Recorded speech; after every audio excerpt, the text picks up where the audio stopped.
the quote that Biden said after this happened, and he was like, no one is above the law, except for Fauci, illegal aliens, every single person on the Epstein client list, your son, you, your brother, the person who left cocaine at the White House, Obama, Bush, the Clintons, every elected official, insider trading, big pharma, who, George Soros, like the list. People were just going nuts on Twitter of like, no one is above the law. Well, unless you're a Democrat and you're on our side, then yeah, no problem. We'll find a way to make sure that you don't get persecuted for this.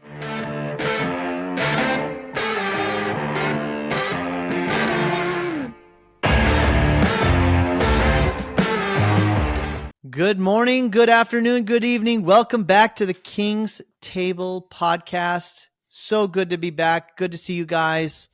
Another exciting episode for you guys. Lots of fun things going on in the world. I can't wait to get into these interesting topics. Firstly, welcome back again, Ashish Nathu, your hostess of the mostest, the Sultan of Sofas. I'm back. Good to see everybody. Of course, I'm joined by my bestie of friends, Aaron Amuchastegui, the trend spotter, Maddie Aitchison, the Caesar of commercial, the king of real estate, and of course, Mike Ayala, the sage, not traveling this week. Home base, looking studly as always. Good to see you guys.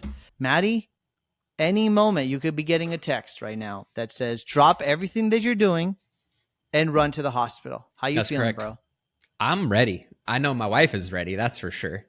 I'm like, just because we had two false alarms over the weekend, and okay, she really is like mentally ready to push the baby out. And I'm like, just be patient. Like she'll come when she's ready. She's like, oh yeah, you be patient with a baby inside your belly, scrunching up all your organs. I'm like, okay, fair enough. I'll backtrack on that one.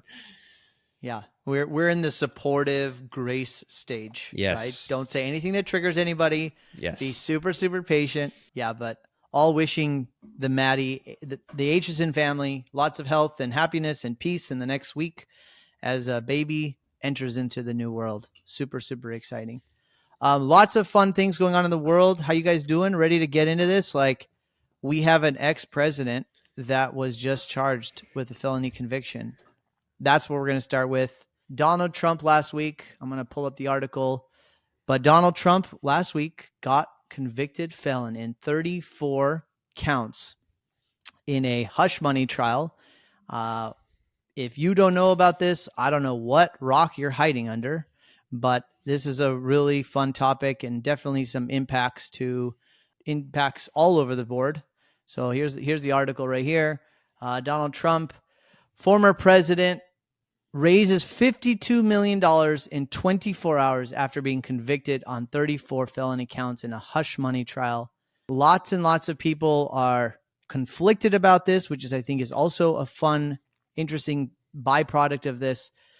Some people are like, okay, well, that's the final line for me. Some people are like, well, that definitely I am going to follow him. And it's just really even more of a divisive situation than I think we all want and that we all want for our country. So want to go around the table, see what you guys are thinking. How does this affect us? Why is this important? Does it matter? Let's get into it. Let's start with Mooch.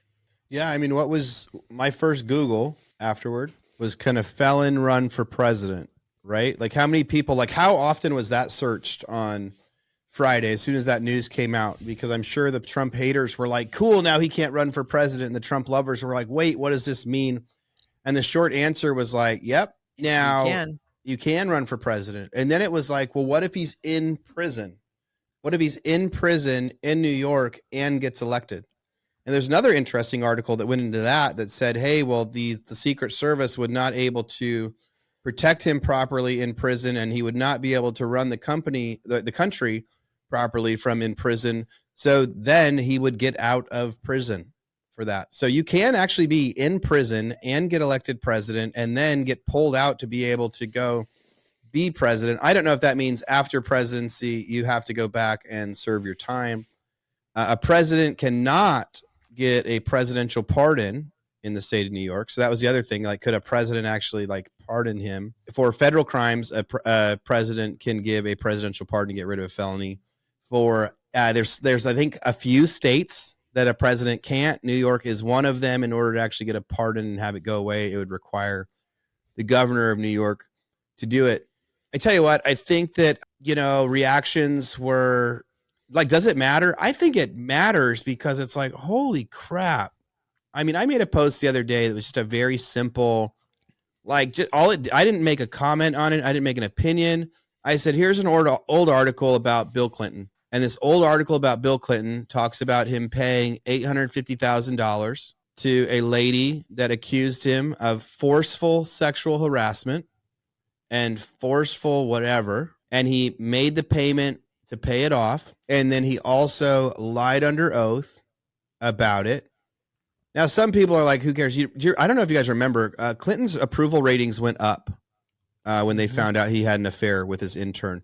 Crazy, right? The world is a messed up place. But I posted that on there as just like hey, like he didn't go to jail and he could have. Who was our Nixon? Nixon could have gone to jail. Now Nixon got a presidential pardon to kind of wipe that free. But like that was a crime.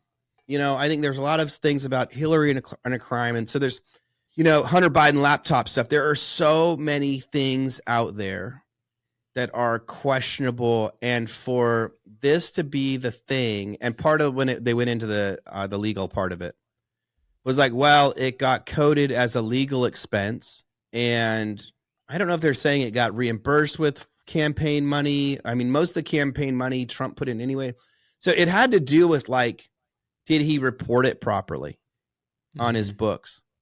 And like, did he know about it? But it mostly came down to like, was campaign money used to do it?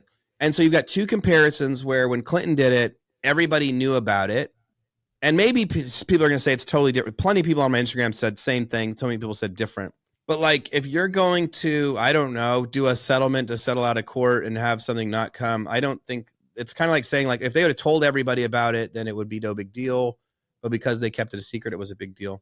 The reason I think it matters, do I think that it helps Trump get elected? I don't think it has an impact on the election one way or another. Like a lot of people did make posts of like, now I'm going to vote for Trump no matter what. Like I wasn't going to vote, but now I'm going to, because I think it's crazy that a political figure could go to jail for something like this when the Hunter Biden laptop thing is out, or the Hillary Clinton laptop debacle, all the leaked emails, all those different things. Like, so I don't think it affects the election. I think there are going to be some legality stuff. I do think that the state of New York is going to try to put him in prison. Like, I do think that they are not stopping and they are going to try to put him in prison. And it could be as freaking crazy, Banana Republic like, that he could be sitting in prison the day he gets elected, which would just be so insulting to the world about how the U.S. might do stuff. So that's kind of like bad form. I don't think it'll affect the election. I don't know what'll end up happening with that state case. I mean, maybe it goes into an appeal, but they're going to try to shut down an appeal as quick as they can. The part that I think affects all of us, and I think what's really making people mad, is this abuse of power. Like if he wasn't running for president again, this would be a nothing burger. There wouldn't be charges. They wouldn't be trying to do it. So I think it's mostly sad. Now, I'm a Trump fan. Most of my listeners and followers know that, and half of them hate me for it. But I'm just honest. Like I think that he's great for business. If I'm going to vote between the two, if I had a legal right to vote, I would vote for Trump over Biden. That's simple. People know that. So just know that my opinions are like, I think it's a sad day. Now, it may be skewed because I'm a fan of Trump, but I think it's a sad day when like the government is weaponized for political reasons. Because I do believe wholeheartedly that if he wasn't running for president, these charges wouldn't happen. Or if he was a Democrat and did the same thing in the state of New York, this would not have happened. So that's my take. I don't think it'll affect anything, but it's sad, and it could affect this future thing of, are you afraid to run for president now in case like somebody tries to get you in trouble for something? Yep. That sort of thing. 100%. Maddie, you comment, and after you share your thoughts, take us into the future about what kind of precedent this sets and what you think about how this could affect future elections and future decisions. I agree wholeheartedly with everything Aaron said. I think it will affect the election positively for Trump. I mean, just over the course of the last couple weeks of May, and especially after the convictions were finalized, Trump raised $200 million, which is unheard of in the history. And this is from small donors in the history of campaign capital raising. And 70 million of that came from small donors, and 25% of that came from first-time Trump donors. And there's some pretty big prominent names in those first-time supporters and campaign donors. One was like an $800,000 donation from a big, prominent, outspoken Hillary supporter. And his thing was, I can't support the weaponization of our justice system going after. And basically, I don't know if you followed how the judge decided on how the jury could convict him and that it did need to be unanimous. There were a lot of things that he ultimately put gag orders on him or prevented his defense from bringing into the court that ultimately would have probably had this case thrown out. So there was just a lot of weird stuff happening. The judge's daughter was receiving a lot of campaign funding from Democrats. This particular judge has been known to be in very tight proximity to a lot of individuals and leaders on the left. So it felt like a very unfair trial in that capacity. And yet I think a lot of people who are like, I just don't like Trump, but there's no way I can support this if you care about the future and the democracy of our country, right? Which I think is ultimately what people are starting to use as their lens for how they're starting to make decisions or where they're potentially leaning when it comes to deciding, not because they necessarily like Trump, but because of what they're seeing on the other side being so egregiously undemocratic that it's kind of forcing them to have to make some different decisions than normally they would make.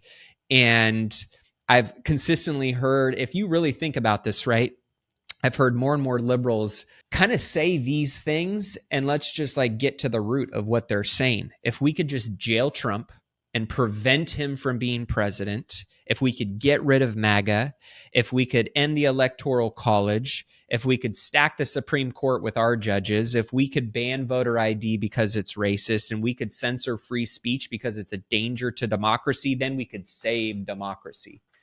When you look past all of that, that is called totalitarianism. That is not saving democracy. That is ultimately, taking away and eroding the fabric of our democracy. And so it blows my mind how unapologetic and hypocritical people that are supporting this actually have kind of become in a way that is completely opposite of what they say they're fighting against. So I thought that was very interesting. And I just loved, I'll end on this. I loved the quote that Biden said after this happened, and he was like, no one is above the law, right? And his pal, right? He's so funny with, how he thinks we actually take a word that he says seriously. But Twitter just went nuts after that. And it was like, except for Fauci, illegal aliens, every single person on the Epstein client list, your son, you, your brother, the person who left cocaine at the White House, Obama, Bush, the Clintons, every elected official, insider trading, big pharma, who, George Soros, the list, people were just going nuts on Twitter of no one is above the law. Well, unless you're a Democrat and you're on our side, then yeah, no problem. We'll find a way to make sure that you don't get persecuted for this. But again, to take it back to, is this a witch hunt? Yeah, I mean, I think it's pretty darn clear at this point that they are doing anything and everything in their power to keep Trump out of office. And I think that they're going to continue to lean as hard as they possibly can.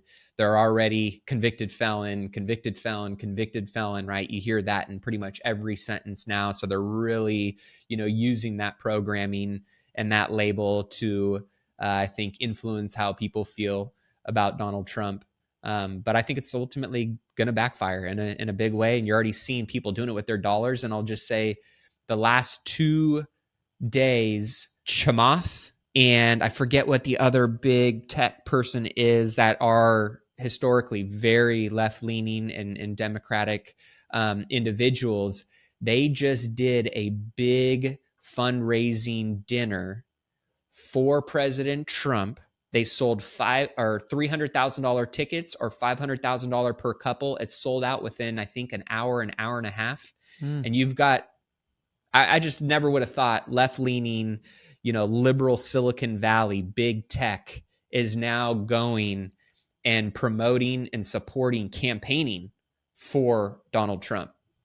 That in itself, I think, says how people are starting to feel about this case. Mikey, what's going on? It's sad, man.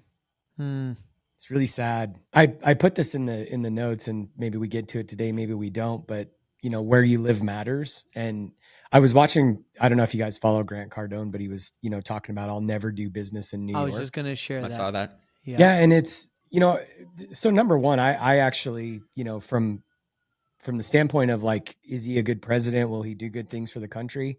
I think so. But I just have so many like thoughts on this.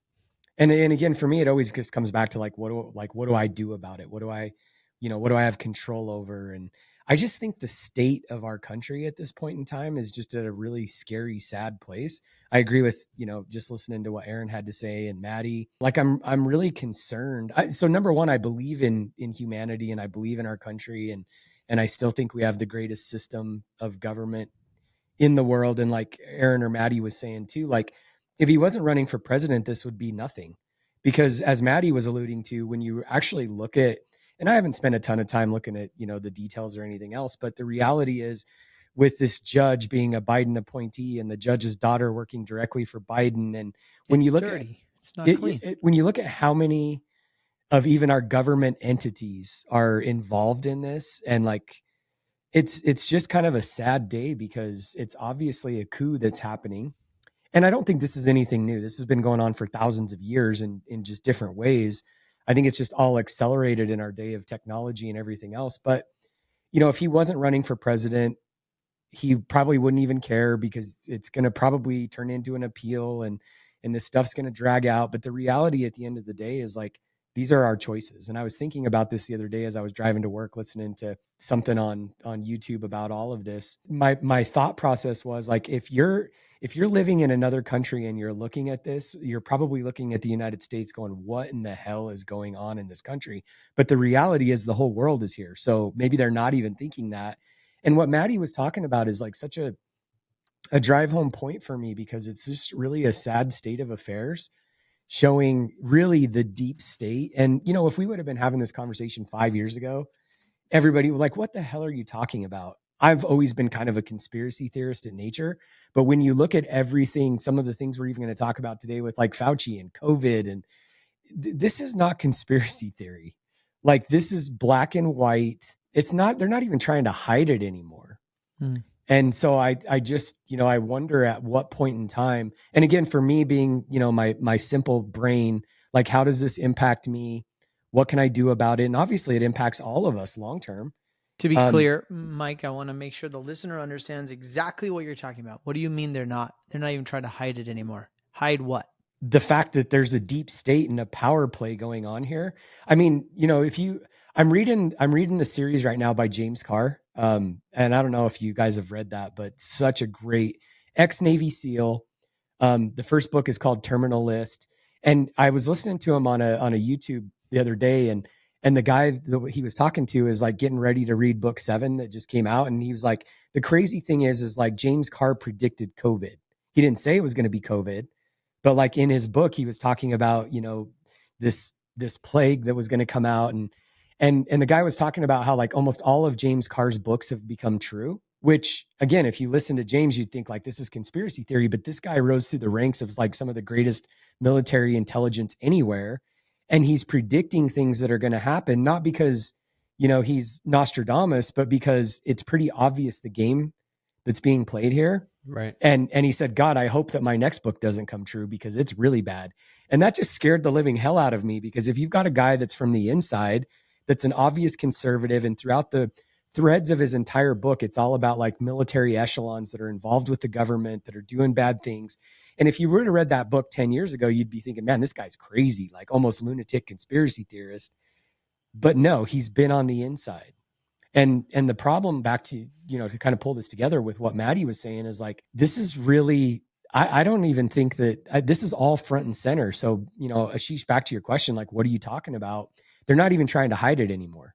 But again, to bring this back home for me, what can you do about it? I mean, when you're talking about the president, when Aaron was talking about the president and like even a presidential pardon, like there's certain states where it's not allowed. It has to be done by New York. I honestly think that what everybody needs to be thinking about in the future is not what country do you live in, but like what state do you live in, which ultimately just leads me to, at some point in time, if this keeps going the way that it's going right now, why is why is those divides that Aaron and Maddie were talking about just so, strong? And it's an ideology. It's almost like people are like foaming. I just want Trump so bad to not be president that I'll do X, or, I hate capitalism so bad that I'm going to take such a strong stance. We're going to go deeper and deeper and deeper down this dark hole. And I'm telling you, there's a day coming, and I don't think it's 50 years from now. I don't think it's 100 years from now. The state that you live in, we've been talking about this as real estate investors and business owners for a long time. The state that you live in matters. The state that you invest in matters. Well, it's no longer about just investing environment. We want landlord friendly states. Those same states that are landlord friendly are going to be the states that we need to start thinking about, where do we want to live, and what states are actually going to protect my rights as an American citizen. And we're going to end up in a civil war if things keep going the way that they are. And so this is not about Biden or Trump. To be completely honest, I do like Trump, what he stands for in his beliefs, and I think he's a good president. But honestly, why are these our options? Yeah. Like, why are we even here? And there's a part of me, let me put my tinfoil hat on. There's a part of me that thinks that they want us so freaking distracted by shit that doesn't matter. So we're not paying attention to the actual stuff that does. I don't think that's conspiracy at all. Have you guys seen the new Civil War movie? I was just about to say that. No, I haven't seen it yet, but freaky. Now I want to. Isn't that like the thesis of where we're living right now? Yeah, I think Mikey's spot on. Where we live matters. Like before, it used to be the country you live in matters. States are getting more divided. We saw that during 2020. It's only escalated. So, I think people will not only, vote for president that way. They will vote on where they live that way and where they feel the safest. Maybe that's the genius of our Constitution. Maybe that's the genius of the way it was set up. It kind of is, because what I learned during 2020 was the governors are way more powerful than I thought they were. Because at that time we had President Trump giving one direction, right? And individual governors, some of them saying no on a more extreme level, and some of them saying no on an opposite level. You had DeSantis, and you had Florida and Texas saying we don't care. And then we had California going, well, we're going to take what you did and we're going to throw gasoline on it and make it even more intense. So it's a really good point to bring up, though, right? Because if you think about where you're investing for the long term, where you're setting up your family, your lineage, your community for the long term, these things matter. I mean, when I was waking up during COVID and I'm going, shit, does Gavin Newsom say I can go to a restaurant today? Does Gavin Newsom say I can keep my business open today? Like, those things mattered. And that was totalitarianism. I mean, let's just be honest about it. And I know we're going to talk about Fauci, right? But when you got bureaucrats and you've got, the government ultimately dictating every aspect of your life, and most people think we have control over it. And yet in many ways, in more ways than probably not, we don't. Where you live, where you invest, where you're aligned matters. I want to take this conversation to Fauci. I think there's this nuanced conversation happening, and you can hear it in what we're talking about. It's so easy to have hindsight and say, well, this, and this, right? We could all agree that what happened in COVID was unprecedented for anyone that was in power and control. But I think it's really fascinating. And I think, we were scratching on this idea that I think is also really important, that maybe the founders were genius that, look, if the stuff at the top doesn't work right, decisions can be decentralized and start to work at local levels, and then you can, as a citizen, can choose where you want to live, where you want to put money, all those kinds of things. I think that's where we're getting to, which then if you get that right, then it works its way back upward. But what I'd like to see more as I pivot to Fauci is almost this, hey, look, we got it wrong. Yeah, you don't ever hear that. Right? You don't hear anyone admitting, hey, based on the circumstances, the decisions we had at the time, we made these decisions. This is what we got right. This is what we got wrong. Sorry, let's move on. You don't hear that. You almost hear this sticking your feet in the ground on both sides, which is creating more and more and more and more separation. I think that's what concerns me over the long term. If Trump gets elected, what happens if he becomes vindictive? Are we just going to have this like oscillating process where we're just becoming, a banana republic, and we're throwing? Because we know Trump, he's his ego. He can get there. He could. Easily could see him getting Yeah, vindictive.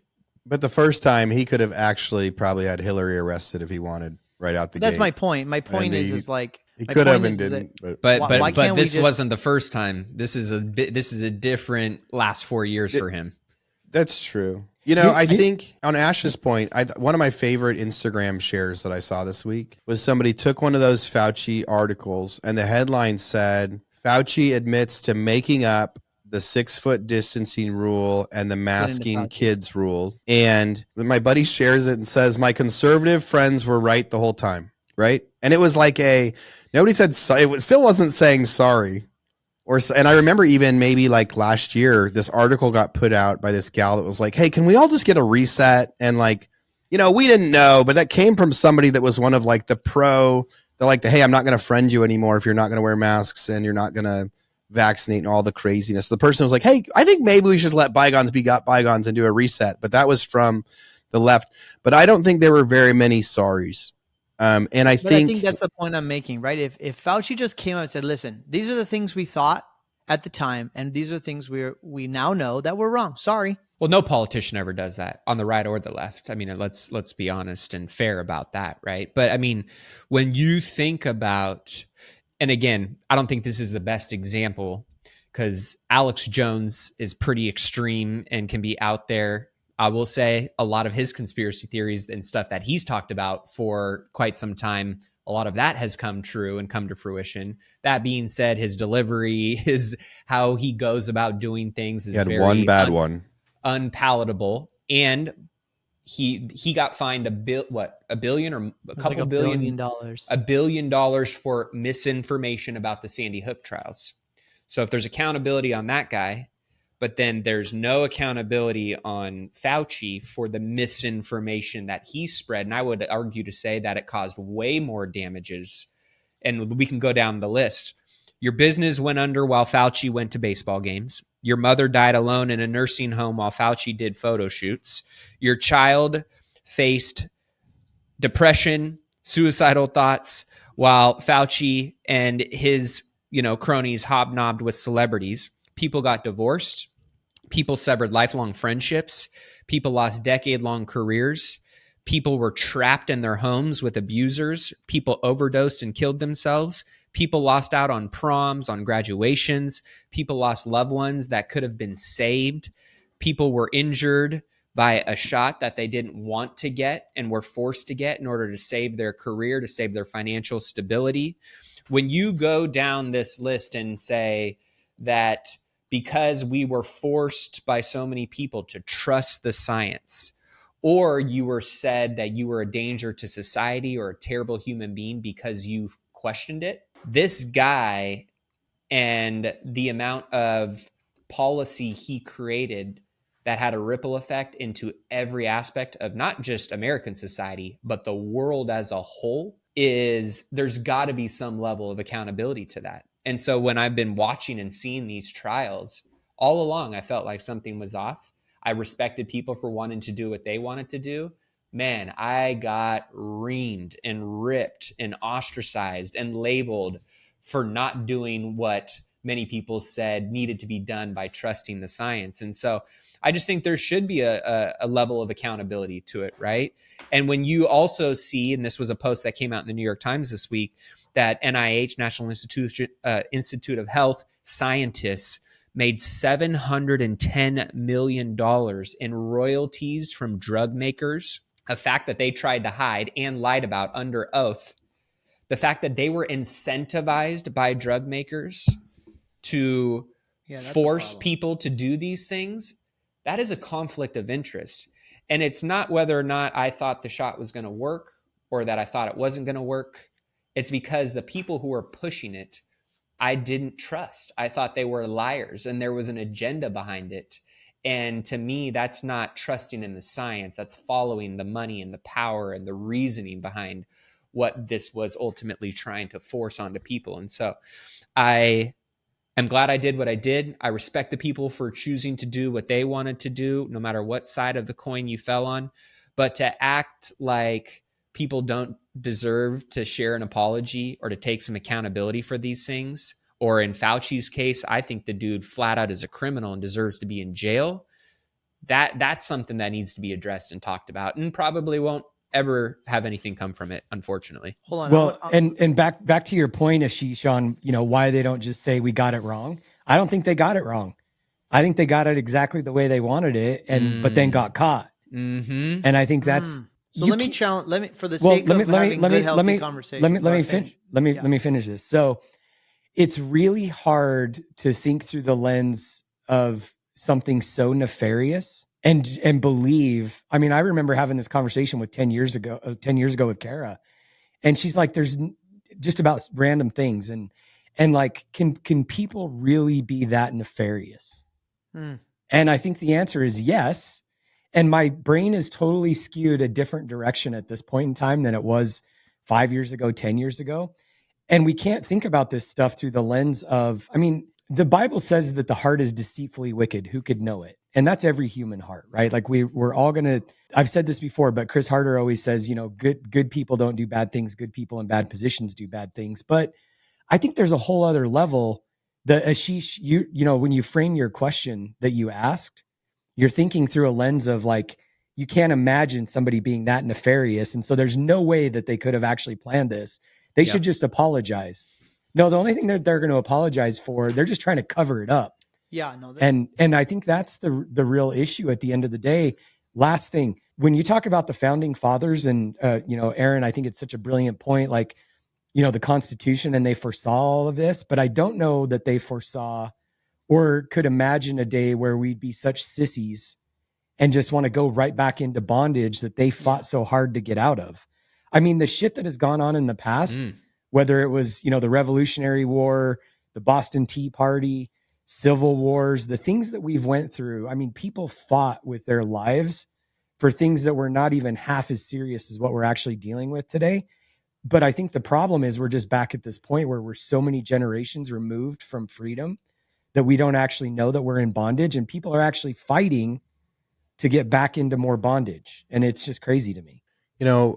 One thing I want to add, it's like one of the keys to success or happiness has to be the ability to take in new information and change your mind. And people in the US still have a lot of power with the way that we vote and with the way that we vote for our mayors and our governors and our president. And I think people still get so locked in. On one sense, you're saying, why don't people just say sorry like Fauci that did it, right? And Mike's like, well, they did it on purpose and they got caught. True. But what about all the people out there that did unfriend people, that are sticking by it? Like, if people did a better job at saying, hey, I was wrong about this. Now that I have new information, I'd vote differently. But people are still kind of locked into, I still see people wearing masks in certain cities and they're still all in on this is the thing, right? And that's not based in reality anymore. That's based in like, it was so passionate to them at one time that it would be embarrassing for them to revert now and say that. So it's like people still have a lot of power in the US. And if people really want to make change, it's this concept of they would have to honestly look at like, what am I wrong about and what am I right about? And what are the things that I dug in on 10 years ago or 5 years ago that now I know are wrong, but I still dig in because I made it so, because I was such a loud sounding board, I can't change. I think that's one of the disappointments or sad things about the way we live, and maybe in the digital age too, is we have told so many people our opinions that maybe people are afraid to change their opinion. It is so much harder to get someone to change their opinion, even when they know it's wrong, than it is to form an initial one. Yeah, I mean, I think you guys all are well articulated our positions. I think that one of the things, maybe from a devil's advocate perspective, is like, what do you do from here? And that's Move to kind of what I was Texas. trying to say about, if you're a business leader, you have information that comes to you, you make a choice of strategy, and then you change it and you change it and you change it if you need to. If you don't change it in changing circumstances, then you're fired. It's really simple. Your performance suffers and you're fired or you're replaced or something else. I think we as citizens have to force people to apologize if they made mistakes. And if they don't, and they don't learn their lesson, they got to pay the consequences. And Maddie, I was going to ask you, like, what are the consequences for somebody like a Fauci? Was he a scapegoat? Was he just, in business, sometimes you got to just have somebody to take the fall, right? Was he just the guy who had to take the fall? What is his incentive as a doctor? And I'm just kind of being devil's advocate to have a deeper conversation here, is what is his incentive to control the population as a doctor? Are people telling him, you need to do this for us? He's just a health doctor stuck in the system. And in one quick moment, he had some power and people gave him that power. Now he's retired. You burn him at the stakes. How does that serve us as a country? We all know the same shit he was doing. Everybody who's asking him questions is doing the same exact thing.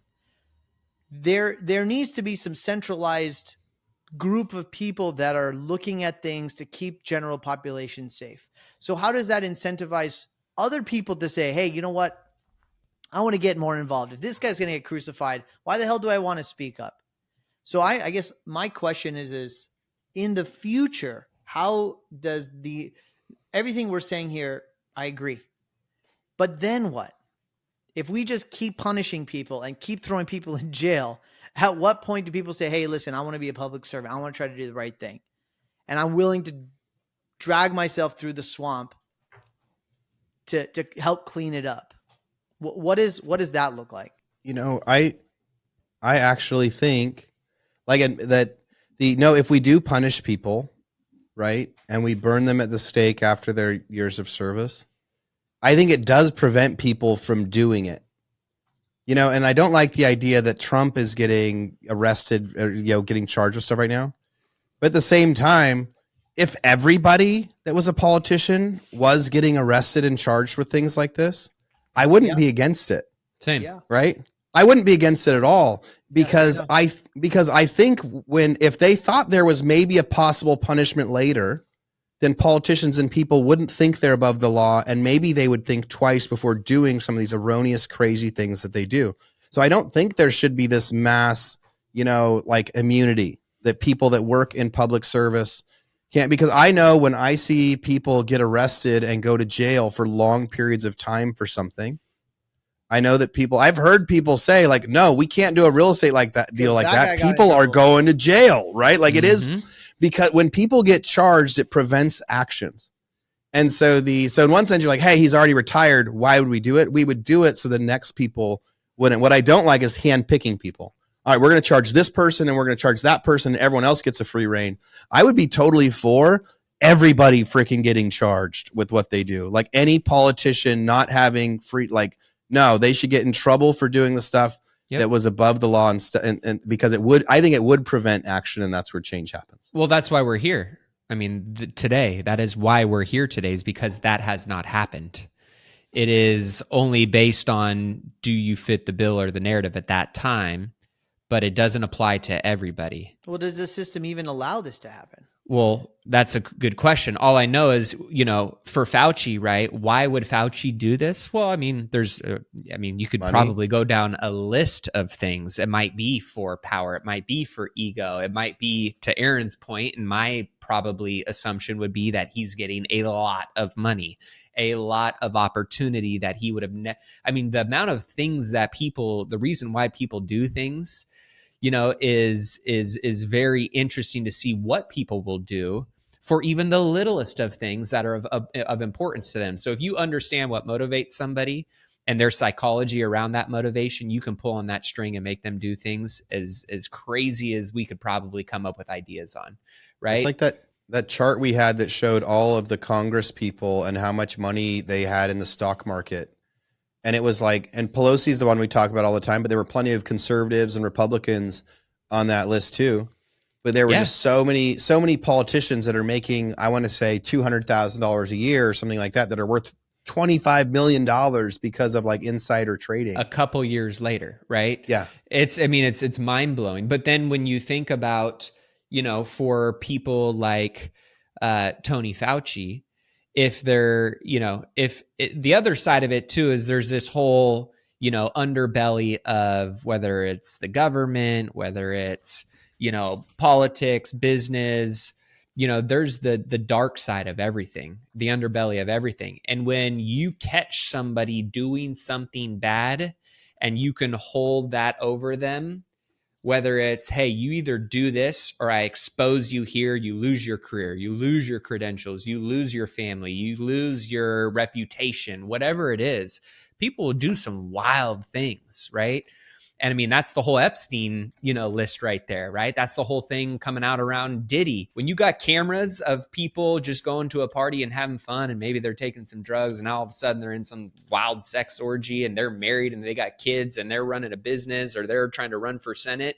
And you're like, hey, if you don't want this video to go out and everybody to see your little dirty, secret, you're going to go and vote for this policy. You're going to go and tell everybody on camera that they need to take this thing if they want to survive and live through the next 12, right? I'm just playing this scenario out, right, Ash? So it can happen for any reason whatsoever. So how do we change it? Well, one, we have the Supreme Court, but that process sometimes is so far drawn out that timeline doesn't allow for the velocity that I think some of these situations require a decision to be made in to have either better impacts and or to mitigate ramifications and really bad things from happening. It's too far drawn out. Yeah. So that accountability component of it is the accountability window is so wide. There's a lot of maneuvering and things that can happen between that time frame that gives people the ability to clean stuff up, to make optics look a lot better. So I think the accountability component is one piece of it. I also think the timeline around that accountability component is probably the most important piece of it.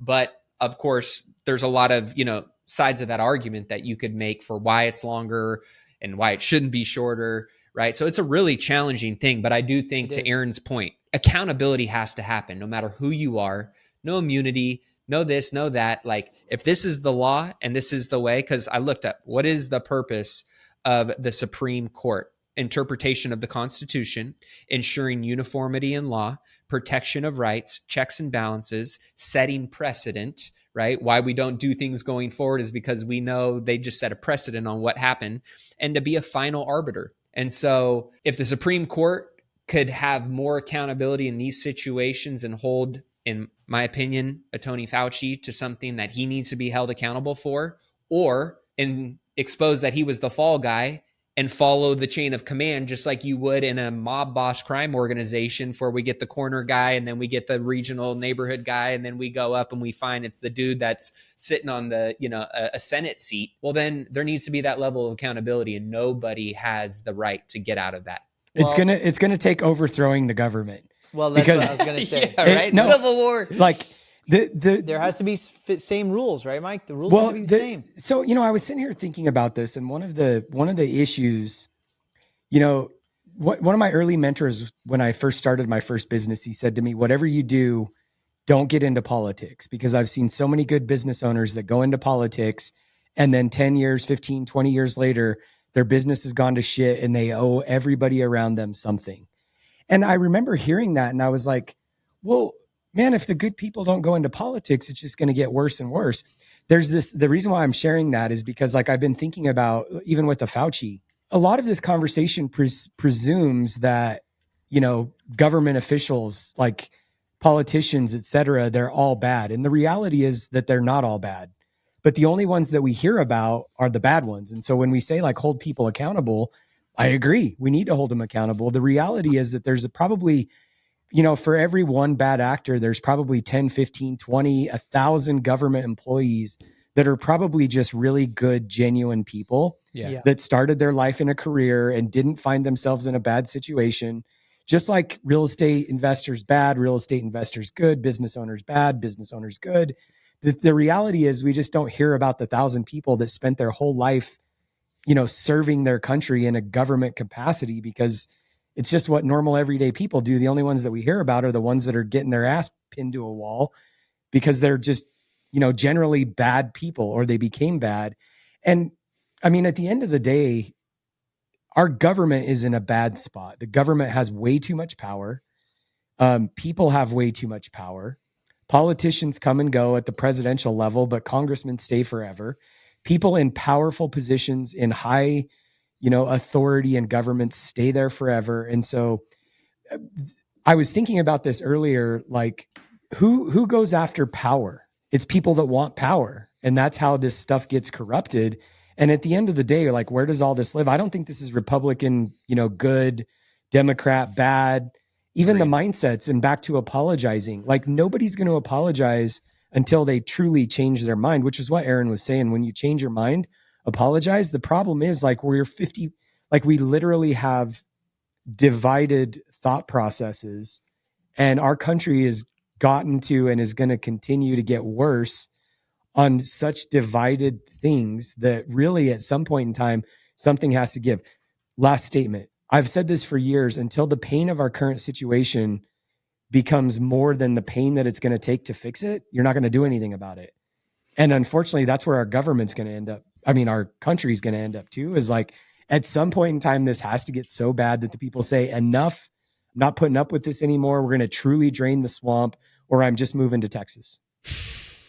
That was a great statement to almost end on, because I think if you're not feeling the pain of what is just happening right now in your country, and you don't realize that the first time in the history of America that the president was just convicted with a felony is a problem for our country. I want to wrap up with this final question on this topic. I think today, this is a lot. This is a big topic. There's lots to think about here. Take this as a gift. If you take this issue as a gift, you as a citizen in America, the listener, this is sad. We all said that. This is sad time in our history. It's kind of cool that we're living through it, because we're going to learn about this and keep learning about this. But there's a gift in this. What's the gift, guys? If you're to speak to the citizen about what you can control, 60 seconds, what advice do you have? Where's the gift in this? What can I do about it? 60 seconds, let's wrap, and we'll close off this chapter. Mine's easy. Oh, Maddie, you go first. I was just saying, mine's easy. Don't be afraid to speak up and to step out of your comfort zone. Like, this is and when they say the silent majority is the majority, it's true. Like, most people are just, most of us don't want to be in conflict. Most of us don't want to offend other people. Most of us aren't rude and disrespectful.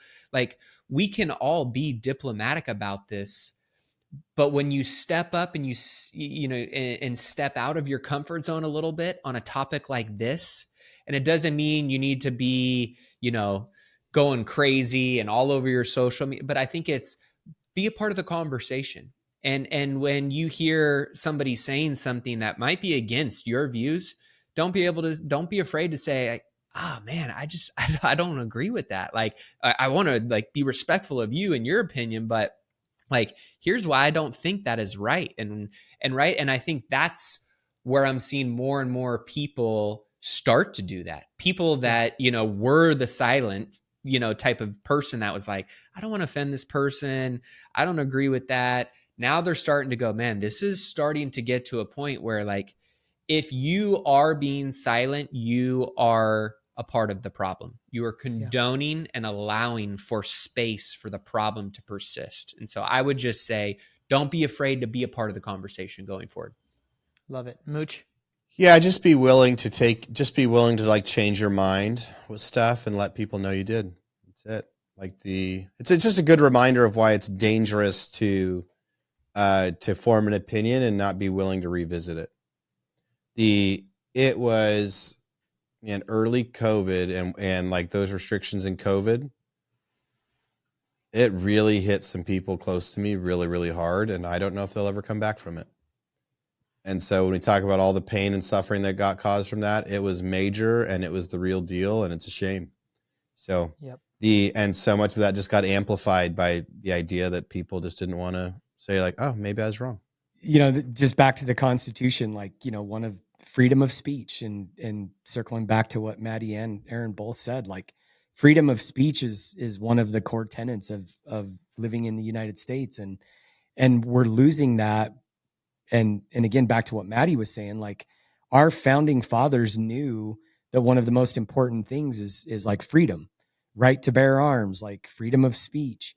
And what that means on the other side of it is like, we need to be able to communicate. I can have my opinion and say what I want to say. You can have your opinion and say what you want to say. And really, when it comes back to it, like life, liberty, the pursuit of happiness, like for me, sometimes I get wrapped up in all of this big stuff and, how can I change this?